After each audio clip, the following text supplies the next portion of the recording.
Hey everybody, welcome to Scarcher Gaming.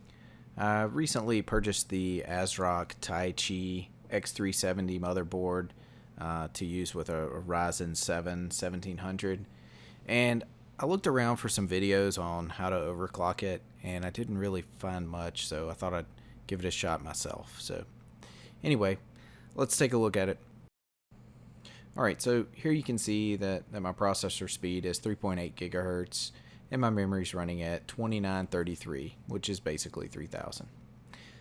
Starting out, you'll need to change the overclock mode to manual and then set the CPU frequency in megahertz to 3800. I decided to go ahead and up the CPU voltage to 1.25 just right off the bat to see if I could make it easy on myself, and turned out pretty well. It didn't add very much heat to the system, and I got the 3.8 gigahertz out of it.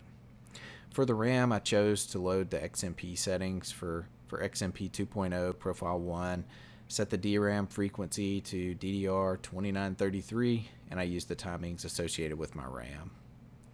Then I upped the DRAM voltage to 1.350, and that's it. I booted up. I got 800 megahertz for free.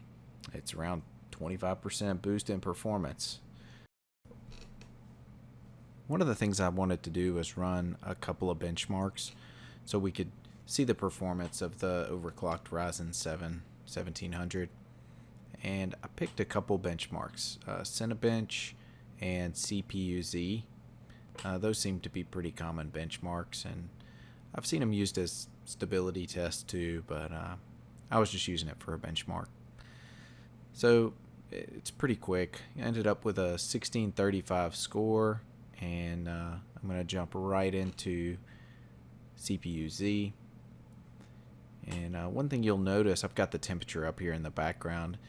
We typically hit a max of around 45 C. I think it jumped up to 47 there. I've got pretty conservative fan speeds on right now. I prefer quiet, and temperatures don't ever get out of hand with that water cooler on it. One thing you'll notice is that we compared the CPU performance against the 1800X Ryzen, and it looks like this one's pretty comparable. I wouldn't read too much into that, but it's nice to get the extra performance for $0. So thank you very much for watching my video. If you liked it, give it a like. Feel free to leave a comment if you got any questions.